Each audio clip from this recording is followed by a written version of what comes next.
Hey, I'd like to welcome you to another episode of Mission Matters. My name is Adam Torres, and if you'd like to apply to be a guest in the show, just head on over to missionmatters.com and click on Be Our Guest to apply.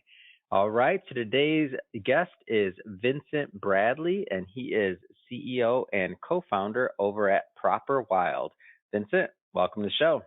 Thank you, Adam. Excited to be here and have an opportunity to talk a little bit about Proper Wild today. All right, man. So excited to have you as well. And I guess just to get us kicked off here, before we get into Proper Wild, I see your co-founder here. Were you always an entrepreneur? Was it in your blood, or how'd you start? Yeah, I started building software companies, initially mobile apps and iOS, and then marketing sites for local businesses back in Michigan when I was 17. So I caught the tech bug early on and then moved out to SF after college. Was lucky enough to join a company that got acquired by Amazon, and then started my own fintech company, which we built and sold and over the course of 5 years and sold in 2017. So been pretty lucky. I think there's a lot of luck involved in entrepreneurship to go along with all the blood, sweat, and tears and pain. Yeah. That's kind of my quick background, and then decided to jump into CPG and food because it was just a passion of mine. So Proper Wild was my kind of entry into that space, and we've been at Proper Wild now for almost 3.5 years, 4 years almost now. So we got a Michigander here. Come on, I'm from Michigan too. I love it. Like, where'd you go to school? I went to Michigan, so go blue. Oh, there you go. My mom went to Michigan. I'm one of those weird people that I like both. I mean, I went to Michigan State, but my mom went to Michigan, so I was watching Charles Woodson in the Big House and had a great childhood at U of M and doing all those things. So I'm one of the rare people that like both, and I don't really, Listen, I love everyone from Michigan. That's how I look at it. I'm like, I love Michigan. Yep, exactly. The only thing I probably don't root for and don't like is Ohio. So we'll leave it at that. I figured that. All good. So going from the tech space to this, I mean, that's quite a change. Or am I off on that? Like how did that take place? Yeah, it was a big change for sure. In the tech space, my bread and butter, like what I got excited about was interacting with customers and building great world-class user experiences. I kind of came from the design product side. And I mean, the thing I love about tech is how quickly you can move, how quickly you can iterate, how quickly you can fail and learn. And I think applying a lot of those principles to CPG was exciting for me because it's CPG is historically way slower, retail first. Yeah. And so, I mean, when we started Proper Wild, one of our initial principles was let's try to validate this and test and move and bring our learnings from the tech space to physical CPG. And so we launched online. We really focused on subscription. We iterated our product 6 times over the first 1.5 years. We had to make improvements. We had to learn. And I think that's been really key to our success. I think the other thing too was there's something really awesome about having a physical product in the market. We're in about 4,000 stores today, going towards 10,000 by the end of Q2. And it's exciting to be able to walk outside and see someone holding your product or see someone, see your product in the store. So it was just I've had some success in tech and I wanted to try it as a different sector. And I've been able to, translate a lot of the things that made me successful building software towards CPG. And so definitely a lot of other challenges, though. A lot of new things to learn for as well. sure. And I've seen quite a few tech entrepreneurs try to make that jump or they just, want that physical product or that other thing. It's kind of like the unknown, right? You don't know until you try, and you kind of want that feeling that you just mentioned of somebody holding your product and having a physical product. And I've seen many attempt that and kind of spin their wheels or it just wasn't the same. Their skills or their entrepreneurial experience didn't translate into this space. For you, I'm curious, what do you think, how do you think you were able to make that shift? What are some of the things that you think made this work for you? Where I feel like so many haven't been able to make that jump because it's different. Yeah, it's very different, and I think it also depends on the product you're doing. So For sure. our, Proper Wild is a tiny plant-based energy shot. We use no preservatives, no artificial sweeteners. It's essentially the most convenient, healthiest energy drink on the market, and it does lend itself for subscription because it's small. It's a daily habit-forming type product. It's a dietary supplement, so it's something that like if someone likes, it's something they're going to subscribe to, and the size of the product, so fulfillment cost and acquisition, like the business model essentially works online. Whereas if you're selling a bag of potato chips or Yep. a 12-ounce drink, and it's just like it's not necessarily like a subscription You're fighting for shelf oriented space with product. everybody else then, right? Like you're not building necessarily a habit, like the habit of like Fritos versus yours is like, 50 years of programming or whatever. You're fighting for that, right? Yeah, and the business model also doesn't really work for online. And I think that is like when you our say secret that, you mean sauce. like shipping, you mean like cost, you mean like just period, yeah? Yeah, like when you look at the full like business model, like customer acquisition, let's say your customer acquisition is $50 and your fulfillment cost is $10, so you're $60 into it now, and then your cost of goods to make that product is $10. So you're $70 into it. And then your first time order, is like $50. Well, you just lost $20. So that business doesn't work. But if you get that person to buy now 10 times over the next year, now you're breaking even on month 2, you're profitable on month 3, you're profitable. So if a lot of CPG products just are never going to work online. Whereas our product does. And so we were able to build a profitable foundation online, and then like, okay, let's go figure out retail. If you're trying to figure out retail for the first time, you have almost no shot. That's my learning experience. It's taken us 3 years, and we are just for all the founders out Yeah. there that are trying to figure it out for the first time, all their heads just slumped. It's okay. Go ahead. Yep. It's a combination of, everyone always says, oh, retail is expensive. You don't really understand what that means until you're doing your first retail deal and you look at like your margins are less than you thought they were going to be. And then you got to run promotions, and then there's chargebacks, and then there's slotting fees. And by the time you get through everything, like you're losing money on your first 2 orders, and you're not making money until that 3rd or 4th order.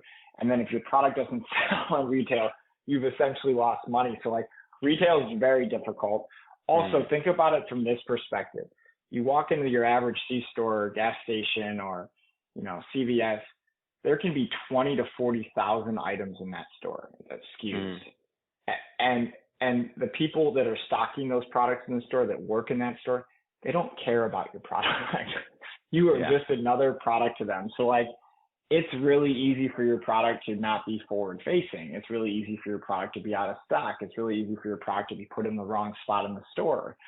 You have a lot of things to overcome. And when you're a startup, you don't have, Coke and Pepsi and Frito-Lays and these big companies, Altria. They have loads of people going into the store, making sure all of their products are perfectly merchandised, perfectly placed, always in stock. They have relationships, so they even know like that same guy's been stocking that Coke or whatever the thing is, or bag, chips things the whole time. They probably know the people that are working in the store, so they actually do care about their product because they've built these relationships. Like it's a long term. Like it's hard. I get what you're saying. So for you being the new guy on the block, they don't even know who you are. So not to sound too negative, but my advice is have someone on your team or in your network who understands retail and have a plan to attack it on day one. And understand if your business can actually work online. Because if you put all your marbles in we're going to sell it online first and then flip to retail, that's not a good strategy if you don't have a clear understanding of like how your business works online. Basically has to have a really long tail, repurchase. So for originally even going into this, it sounds to me, or correct me if I'm off on this, you already kind of knew that the product-wise, if you could, because you said I think you said 6 or multiple reiterations of the actual product itself the first year. I'm guessing that was for formula, but I'm guessing, correct me if I'm wrong, but then the actual, like the product itself, you kind of knew going into it that if you could figure it out that the numbers would back out. Is anything that I'm saying incorrect? Exactly. And we knew that, at this price point with this, repurchase rate of, if we bring in 100 people, hey, if 25 or 30 people become long-term customers and they subscribe for 10 months, and this is our fulfillment, we built out what a successful business model looked like. And then we pressure tested those assumptions against benchmarks, and we were like, yeah, this can work. Like, this can work. There's similar products in the market or similar styles of product that have these levels of repurchase rate, these levels of customer acquisition, this level of average order value, like this type of lifetime customer value. And we were able to be like, okay, this can work. And I think that's, if you can have a good plan and reduce the chaos and reduce the just trying to wing it, your plan can change on a day-to-day basis, but I think you got to have a plan. And so that's been our key. Like we fail a lot at them. We make a lot of mistakes, but we learn fast, and then we come up with a new plan, and then we implement and we learn and we test. And then if we have to pivot, we pivot again. And I started this company because I was drinking a ton of coffee. It was hurting my stomach, and I wanted something better. And as I went down the rabbit hole, I learned about matcha and just the benefits of caffeine and L-theanine. But I wanted something more convenient than having to, like, the matcha tea bags are not very good, and like proper matcha is really time consuming. And so I was like, man, I wish I just had like this organic caffeine from green tea, L-theanine from green tea. Let's put that in a bottle. Let's use no preservatives, no artificial sweeteners, like no poison and junk. Like, is it possible? And then could we make it taste good? And that was kind of the origin. And we've identified a big opportunity in the market because it's a functionally like the best. You feel amazing when you take Proper Wild, and it's so convenient. So now our challenge is just about getting it everywhere and making sure everyone knows about it, which is challenging. We're competing with a lot of big companies. Of course. And you're a product guy. So when you were going into the original formulation and reiterating this thing, like what did that process look like? Because that's a little different too. Yeah, it's really hard with food because for me, it was like, I want something that I feel good about putting into my body every day, which means no preservatives, no artificial sweeteners. So now when you remove preservatives, now you have a shelf life issue. Because retailers and distributors don't want to buy products that only have, or if they need to be refrigerated, they have 2 weeks. You just narrow the window of who you can do business with. You can't sell it on Amazon. Like, I can't work direct to consumer because it's refrigeration. Your fulfillment cost is like $25 just for the box. So for me, it was like, okay, I want something that I feel good about putting into my body. So we identified hot fill. If you hot fill, you pasteurize the product and you don't have to use preservatives. Artificial sweeteners we removed. So now we're using like organic juices, and we're using pink Himalayan sea salt and things to help balance the flavor of the caffeine, which is very bitter. And all of these were challenges, but it was really important to me, Adam, that it was a product that I personally felt good about putting into my body every day, that functionally worked. And it took a lot of iterations, and it took a lot of testing and like a lot of experimentation to make all of those things come together. And then I think the biggest challenge too, when you're ever developing products, is it's really easy to lose sight of the customer, because you keep making these decisions based on the consequences of just the reality, right? Like we didn't want to use preservatives, so we hot fill, okay. But now the hot fill process removes the ability to use anything like rhodiola root or ginseng or the mushrooms on the market, because there's pH consequences. And then, or another example would be like, you don't want to use artificial sweeteners, but now the product tastes worse. So like, it's healthier for you, but do customers want a product that tastes like this? So it's like, it's sometimes, this old famous Steve Jobs quote is like, start with the customer experience and then reverse engineer. I think that was something that on iteration 1, we created the perfect product that no one wanted, if that makes sense. Makes plenty of iteration, sense, man. In iteration 2, we were like, okay, we went too far on the health side. We need to make it taste better. And then, you know, we kept iterating and tinkering, and like we reduced the caffeine and we increased this and we changed this. And we got to a point where like, okay, a lot of people like this and it's still very healthy. And we think we have a mass market product. So that was, I think food is very challenging because of shelf life and cost. And there's a lot of things that box you in for making, you know, decisions that you want to make. But we were able to navigate it, and I'm pretty happy with, you know, our product at the moment. What was the signal for you, or the sign where you're like, okay, yeah, bingo, we're on the right formula? Like, what was that sign for you? Our North Star metric is repurchase rate. Like, we just think that repurchase rate is key for food and beverage. If people who try your product are willing to rebuy it again, you know, that's the key. And you can have a lower repurchase rate if you have a very long tail on your lifetime customer value. So like, if less people are willing to rebuy, but those people are absolute diehard repurchasers, like they're going to be with you for years, then you can have a little bit lower repurchase. What we've found is we have a pretty healthy repurchase rate when you look at like, you know, benchmarks of other people, and, you know, we're between 20 and 40%, depending on like the market and the demographic. And then we have a very strong tail as well. So, you know, a lot of people seem to like the product, and then a lot of people really like the product. And I think that that's, you know, repurchase rate for us is like, because there's so many KPIs and there's so many data points you can look at, but you got to simplify it and just pick one to really focus on. And that for us captures like the health of the business. You know, if we have a healthy repurchase rate, we know the product's good, and we know we can make that work. And so now that you're coupling this, so you did this online, and now by coupling this with retail, like in a perfect world, right? The person that is, you know, purchasing it online has some at home. Now they go into the gas station or wherever else, and they see it on the shelf, and they're like, oh yeah, I could use one of these. And now you're winning on both ends, because they've already kind of, maybe they left it at home, or they don't have one. Oh my gosh, here we go. So now that becomes interesting, right? That's the key. And if it's like, as we start to go into more retail, we're building lots of momentum. And the other thing too, Adam, is there's a lot of people that probably see our ads or see our product online. And a lot of people just don't want to buy food and beverage online. It's like, not the first time. I'm kind of that way. Like, I want to try it, and I'm like, oh, this is good. All right, let's see if I can, you know, buy it in bulk or something else. Yeah, for sure. Yeah, exactly. And so having just the ability commitment to buy a whole box of something that you don't know if you like.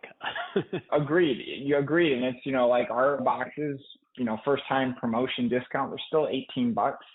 And just being able to grab a shot at a gas station for, you know, $3.99 or $3.49, and it's a very low commitment. And then if you love it, it's a way easier entry into the product. So that's why retail is still very, very, very, very important for us. And probably at maturity, you know, when you look at a similar formatted product like us, 5-Hour Energy, you know, they're doing almost $1 billion a year still. Pretty big. It's a pretty big market opportunity. So yeah, what a story on that one, for sure. And I feel like, and correct me if I'm wrong, but like that whole niche for this, I feel like after 5-Hour Energy, when I'm walking to a gas station or something else, just based off of packaging, based off of other things, like they went far into the energy drink. And I don't mean 5-Hour Energy, I just mean that sector. And I'm just thinking about gas stations when I walk in and I see what's on there. I feel like a lot of the products went the route of like an energy drink almost. And with their branding, everything else, ton of caffeine, who knows what's in it, to the point where I don't even want to pick up one of those things. I'm like, I don't know what that thing is. It's going to make me feel not probably the best for long-term use.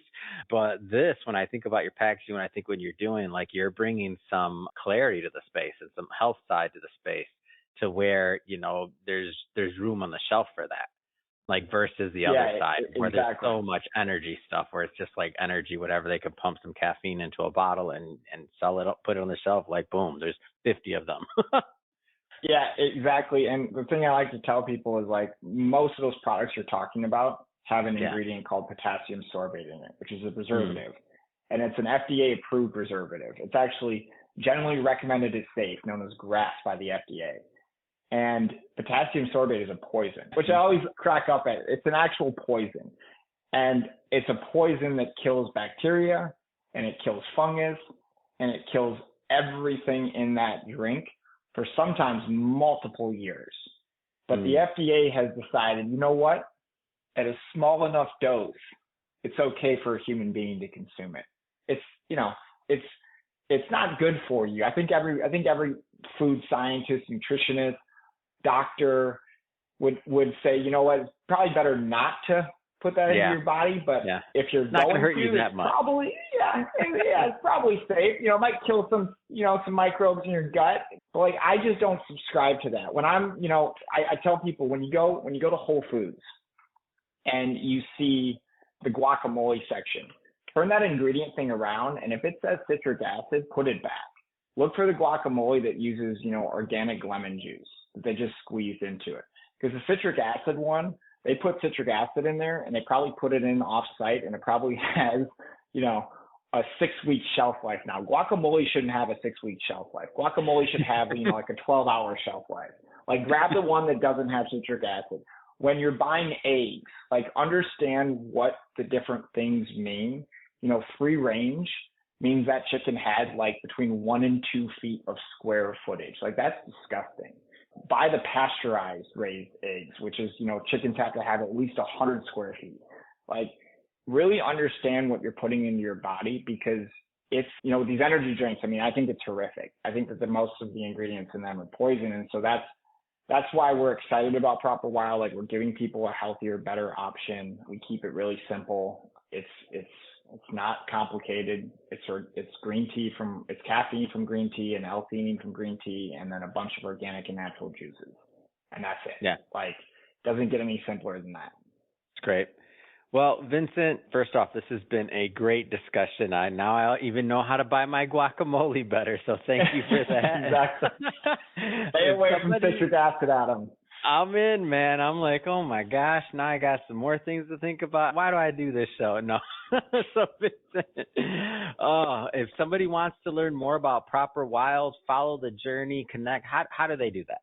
So go to properwild.com and you can check out our site. We are launching gummies very soon, a new format coming out. So that's, you know, if you sign up for our email, you'll get notified about that. We've developed, I think, like the best functional, tasting, energy focused productivity gummy on the market, which is exciting. But go to properwild.com. If you chat us up on the site, we'll toss you a discount on your first order as well.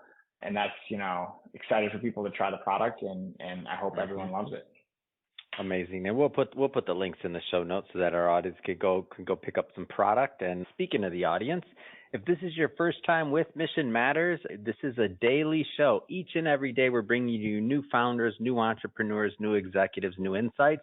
Hit that subscribe button. Don't want you to miss any of the upcoming content. And we'll also, as I mentioned before, have those links to Proper Wild in the show notes. So you can click on the link and just head right on over and check out the site. And Vincent, thanks so much again for coming on the show. It's been a pleasure, and thank you for sharing your story. I appreciate the opportunity, Adam. Cheers.